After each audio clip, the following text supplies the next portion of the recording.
Hi guys, the Pakistani family reaction. तो कैसे हैं आप सब? मेरा नाम मुजाद है। मेरा नाम यार भाई, भारत ने चीन पाकिस्तान को एक ही दिन में लपेट कर तबाह करने के लिए अपने 5 हथियारों को कर दिया। इतना अपग्रेड के देखकर चीन पाकिस्तान बेहोश। 5 हथियार वो कौन से हैं वो जो चाइना और पाकिस्तान को लपेट के रख देंगे और मलिया मेट इसका कर देंगे। और भाई साहब, जिनको अपग्रेड भी कर डाला। हाँ ना, वॉच करेंगे तभी पता चलेगा यार। तो भाई वॉच करते हैं, जल्दी से कड़ा ऑन करते 3 2 1 एंड स्टार्ट। देखते हैं यार कौन कौन से 5 बड़े हथियार हैं। भारत अपग्रेड। हाँ, धरी रह जाएगी चीन की छठी जनरेशन तकनीक। भारत ने चुपके से कर डाले अपने सुपर वेपन्स को इतना अपग्रेड कि चीन पाकिस्तान को एक दिन में ही लपेट सकता है। भारत अब दुनिया में हो रही है भारत के 5 सुपर योद्धाओं की चर्चा। खुद अमेरिका और रूस कर रहे हैं भारत को सैल्यूट। दोस्तों, भारत देश के डेवलपमेंट के साथ साथ अपने डिफेंस सेक्टर को भी मजबूत करने में लगा हुआ है। अपने पड़ोसी देश चीन और पाकिस्तान की हरकतों को देखने के बाद और देश को सुरक्षित रखने के लिए केंद्र सरकार ने इस तरफ ज्यादा ध्यान देना शुरू कर दिया है। एक तरफ पाकिस्तान की तरफ से आए दिन घुसपैठ की जाती है, वहीं चीन की ओर से डोकलाम, गलवान, तवांग जैसी तनावों ने भारत की चिंता को बढ़ा दिया था। भारत ये सोचने पर मजबूर हो गया था कि आखिर चीन की मंशा क्या है। क्या वो यहाँ कब्जा करना चाहता है या फिर हमें उकसाकर युद्ध करना चाहता है। चीन की इन्हीं हरकतों को देखते हुए भारत ने खुद को मजबूती से तैयार कर लिया है, ताकि जब भी चीन अपनी घटिया हरकतों पर उतर आए तो उसे मुंहम तोड़ जवाब दे सके। आज भारत की सेना के पास इतना खतरनाक हथियार आ गए हैं जिससे चीन को मुंह के बल गिराया जा सकता है। आज के इस वीडियो में हम भारत के इन्हीं खतरनाक हथियारों के बारे में जानेंगे जिससे चीन को मिनटों में धूल चटाई जा सकती है। इतना ही नहीं, इन हथियारों की ताकत के आगे दुनिया के बाकी देश भी सामना करने से डरते हैं। वो भी भारत की तरफ उंगली उठान से डरते हैं। तो चलिए जानते कि वो कौन से भारत के सुरक्षा कवच है जिनके आगे चीन पाकिस्तान थर थर कांपने लगते हैं। नंबर 1, आईएनएस चक्र। चीन की जमीनी सीमा के साथ साथ समुद्र में भी अपनी घटिया हरकतें दिखाता रहता है। ऐसे में भारत ने चीन को सबक सिखाने के लिए आईएनएस चक्र का सहारा लिया है। ये भारतीय नौसेना का ऐसा घातक हथियार है जो पानी में भी परमाणु हमला कर सकता है। इसकी ताकत इतनी है कि ये 45 दिनों तक समुद्र में रह सकती है। इतना ही नहीं, इससे एक साथ कई मिसाइल दागी जा सकती है। ये पानी के अंदर के साथ साथ जमीन पर दुश्मन को खत्म कर सकती है। ये 8140 टन वाली एक आक्रमणकारी पनडुब्बी है जिसमें एक साथ 100 क्रू मेंबर्स सवार हो सकते हैं। ये पनडुब्बी समुद्र में 530 मीटर की गहराई में 30 समुद्री मील प्रति घंटे की रफ्तार से चलने में सक्षम है। इस परमाणु पनडुब्बी में 4 650 मिलीमीटर और 4 533 मिलीमीटर की मिसाइल लॉन्च ट्यूब्स लगे हुए हैं। इनसे रूसी निर्मित टाइप 65 और टाइप 53 टॉर्पीडो को फायर किया जा सकता है। प्रपल्शन या ताकत के लिए इस पनडुब्बी में 190 मेगावाट के परमाणु रिएक्टर को लगाया गया है। इस पनडुब्बी की रूस से साल 1988 में 3 साल के पट्टे पर ली गई थी। तब ये पनडुब्बी रूस के प्रोजेक्ट 670 स्काट क्लास की थी। इसके बाद अकुला 2 क्लास सबमरीन आईएनएस चक्र 2 को 4 अप्रैल 2012 को इंडियन नेवी में शामिल किया गया था।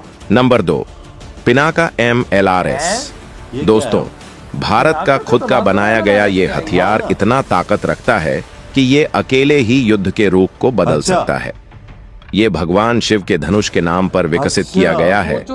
ये एक रॉकेट लॉन्चर है। पिनाका की ताकत इतनी है कि ये 70 किलोमीटर दूर बैठे दुश्मन का भी खात्मा कर सकता है। DRDO ने 1980 के दशक में पिनाका रॉकेट सिस्टम को विकसित करना शुरू किया था। इसके बाद 1990 के आखिर में पिनाक मार्क 1 के सफल परीक्षण ने भारतीय सेना को बड़ी मजबूती प्रदान की। ये खराब मौसम में भी दुश्मनों के छक्के छुड़ा सकता है। इसके अलावा पिनाक सिस्टम की एक बैटरी में 6 लॉन्चिंग वाहन होते हैं। अभी कुछ महीने पहले इसका अपग्रेड वर्जन पिनाका MKI का सफल परीक्षण किया गया। दोस्तों, पिनाका MKI रॉकेट प्रणाली की मारक क्षमता लगभग 45 किलोमीटर है। वहीं पिनाका 2 रॉकेट सिस्टम की मारक क्षमता 75 किलोमीटर है। दोस्तों, आपको बता दें कि 1999 के कारगिल युद्ध के दौरान भारतीय सेना ने पिनाक मार्क एक संस्करण का इस्तेमाल किया था, जिसने पहाड़ की चौकियों पर तैनात पाकिस्तानी चौकियों को सटीकता के साथ निशाना बनाया था और युद्ध में दुश्मन को पीछे हटने के लिए मजबूर कर दिया था। चलिए अब बात करते हैं भारत के तीसरे उस खतरनाक हथियार की जो दुश्मनों को मिनटों में मौत के घाट उतार सकता है। Number 3, Sukhoi 30 MKI। दोस्तों, पाकिस्तान की तरफ से घुसपैठ की घटनाओं को देखते हुए भारत को यह समझ आ गया है कि भारत के लिए ऐसे लड़ाकू विमान कितने जरूर हैं। इसी दिशा में सुखोई 30M के एक और राफेल को शामिल किया गया है और वही ये भी कहा जाता है कि जिस देश के पास ऐसे लड़ाकू विमान होते हैं तो उसे हराना मुश्किल हो जाता है। वही सुखोई 30 MKI की बात करें तो ये बहुत ही खतरनाक लड़ाकू विमान है। ये उड़ान के दौरान रिफ्यूलिंग भी कर सकता है। इसके अलावा इसमें 2 इंजन ले हुए हैं, यानी कि अगर एक इंजन खराब हो जाए तो दूसरे इंजन से दुश्मन को मात दी जा सकती है। ये लड़ाकू विमान एक बार में 3000 की उड़ान भर सकता है। इस लड़ाकू विमान को रूस और भारत दोनों ने मिलकर बनाया है। रूस के सुखोई कॉरपोरेशन ने साल 1995 में इसे बनाना शुरू किया था। वहीं बाद में जब साल 1997 में HAL ने लाइसेंस लेकर भारतीय वायुसेना के हिसाब से बदलना शुरू कर दिया था। इस विमान में ऑटोमेटिक फ्लाइट कंट्रोल सिस्टम लगा हुआ है, यानी कि ये अपने दुश्मन को खत्म करने के बाद वापस अपनी जगह पर आ जाता है। कैसा भी मौसम हो, ये अपने दुश्मन को आसानी से नष्ट कर देता है। इसके अलावा भारत के पास अग्नि मिसाइल, आकाश मिसाइल, पृथ्वी मिसाइल, तेजस फाइटर जेट, INS अरिहंत जैसे बड़े घातक योद्धा भी हैं। Number 4, T-90 Bhishma tank. ये दुनिया के बेहतरीन युद्ध हथियारों में से एक है। जमीन पर 6 किलोमीटर और आसमान में 2 किलोमीटर दूर के टारगेट पर भी ये आसानी से निशाना साध सकता है। इतना ही नहीं, मिट्टी, दलदल और पानी की सतह पर भी इसकी रफ्तार बरकरार रहती है। वैसे तो T-90 टैंक का निर्माण रूस ने किया था। साल 1992 में इसे दुनिया के सामने लाया गया था। फिलहाल भारत के पास कुल 2078 भीष्म टैंक है। साल 2001 में इसकी 310 यूनिट भारत लाई गई थीं। इनमें से 124 यूनिट रूस से पूरी तरह से बनकर आई थीं। बाकी का निर्माण तमिलनाडु में किया गया था। इसके लिए रूस ने इस टैंक की तकनीकी भारत से साझा की थी। 46 टन वजनी T-90 भीष्म टैंक अधिकतम 45 किलोमीटर प्रति घंटे की रफ्तार से दौड़ सकता है। रेगिस्तान मिट्टी दलदल के साथ साथ यह पानी की 5 मीटर की सतह पर भी चलने में सक्षम है। इसका सिस्टम बेहद एडवांस है। यह 3rd जनरेशन का टैंक है। इसमें कैक्टस के 6 एक्सपोजर रिएक्ट लगा हुआ है, यानी कि इसका खुद का बुलेट प्रूफ जैकेट है जो दुश्मनों के हमलों से इसे बचाता है। इसमें टारगेट को लॉक करने की व्यवस्था है। टारगेट लॉक होने के बाद ये चलते चलते, जंप करते हुए और घूमते हुए भी सही निशाने पर वार करने में सक्षम है। इससे अलग अलग प्रकार के बम और रैकेट फायर किए जा सकते हैं।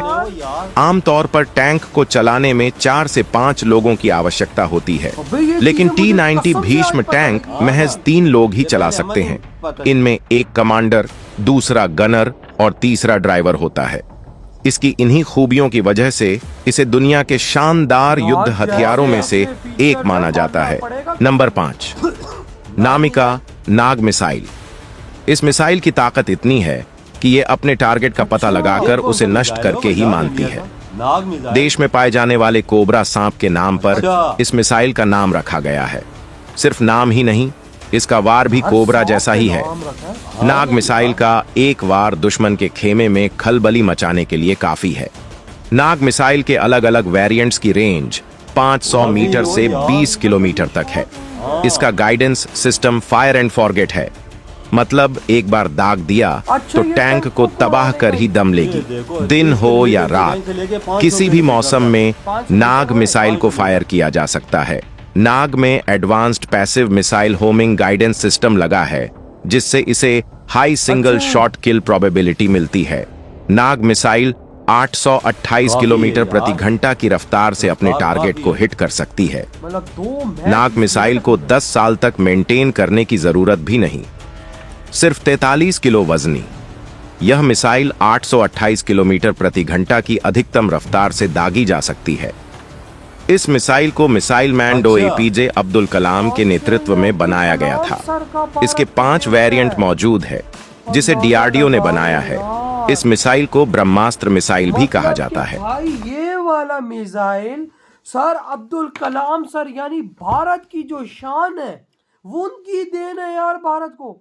तब भी तो अबे देखना भाई साहब T-90 भीष्म टैंक का अंदाजा लगाओ, चलते चलते जंप मार सकता है और चलते चलते जंप मार के वो चारों तरफ भाई अपना हेड घूम के निशाना और टारगेट कर सकता है दुश्मन के जहाजों को। ऊपर भी जहाजों को भी ठोक सकता थी यार, ऊपर जहाजों को भी ठोक सकता है। मतलब 2 किलोमीटर की रेंज में कोई भी जहाज आता है तो भाई साहब वो बचेगा नहीं। 2000 इनके पास टैंक है, भीष्म टैंक 2000, आप अंदाजा लगा ले। और सुकोई का नाम देख ले, सुकोई 250-300 लेके घूम रहा है इंडिया, और उसमें अपग्रेडेशन भी इन्होंने की हुई है। मतलब कि देखो इन हथियारों में ऐसी अपग्रेडेशन आज इंडिया ने कर डाली है कि आज चाइना भी खौफ खाता है, पाकिस्तान भी खौफ खाता है भारत से पंगा लेने। ये तो सुकोई इंडिया ने खुद बनाए हैं यार। वही तो भाई, और अपनी टेक्नोलॉजी के साथ। हाँ और इसको अभी भाई साहब अपग्रेड और कर दिया। हाँ और जो INS चक्र है भाई साहब वो भाई पनडुब्बी, वो कितनी खतरनाक भाई है वो साहब यार। उसमें भी भारत ने अपने तरीके से अपग्रेडेशंस किए हैं यार। मतलब भारत ने उसको अपने तरीके से बनाया, यानी चाइना को नहीं पता ये बात कि भाई साहब भारत ने इसमें क्या चेंजेस किए हैं। ये बात चाइना को भी इस टाइम नहीं पता। बात तो है, वजह मैं बात कर रहा हूँ, ये अपग्रेडेशन इंडिया कैसे कर रहा है यार। इसके पास कैसी टेक्नोलॉजी के जहाज की टेक्नोलॉजी को बदल देता है पूरी। ये भारत के साइंटिस्ट हैं, ये देख कमाल भारत के हर इंजीनियर चीज में दिन रात एक करके करे, तभी तो आज चीन जैसा भाई साहब बड़ा देश भारत के करीब नहीं भटकता। नाग जो इन्होंने वो बनाया है नाग मिसाइल, वो भाई साहब सर अब्दुल कलाम सर की देन, उनके नाम पे बनाया है यार, उनकी देन है। देख ले नाग मिसाइल जो तकरीबन 20 मीटर से लेके 50 किलोमीटर तक का मार कर सकता है। 50 मीटर से 20 किलोमीटर उसकी रेंज काफी है, टैंकों को ठोकने के लिए तो काफी है। वही तो, जो टैंक LSC पे लगा और टैंक आ रहा हो तो उसको निशाना हिट तो कर सकता है आसानी से। भाई साहब ऐसा हिट करेगा अगले के चीथड़े अगले टैंक के नहीं मिलेंगे। जिसके पास हथियार हो उनके पास नजदीक कोई जा सकता और मिसाइलों की लेने दे। और ऊपर से अपग्रेडेड अलग जो भारत ने इसमें अपग्रेडेशंस किए उसको तो छोड़ ही दो ना फिर। यार जो इंडिया के पास मिसाइल है उनका नाम भी ले ना, जो बड़े बड़े मिसाइल हैं भाई उनके तो फिर एक दहशत ही अलग है ना। इंडिया में चाइना नजदीक आता ही, पाकिस्तान नजदीक लगता ही। 4 साल हो गए पाकिस्तान ने कभी LSC पे मस्ती नहीं की, अब तो ना चाइना कर रहा है। सही कहा, आपकी बात 100% करेक्ट है। किसी की जरूरत नहीं है कि मैली आंख उठा के इंडिया की तरफ उठा के देख सके। तो यार आपकी क्या थॉट है इस बारे में, इधर ही वीडियो खत्म करते हैं।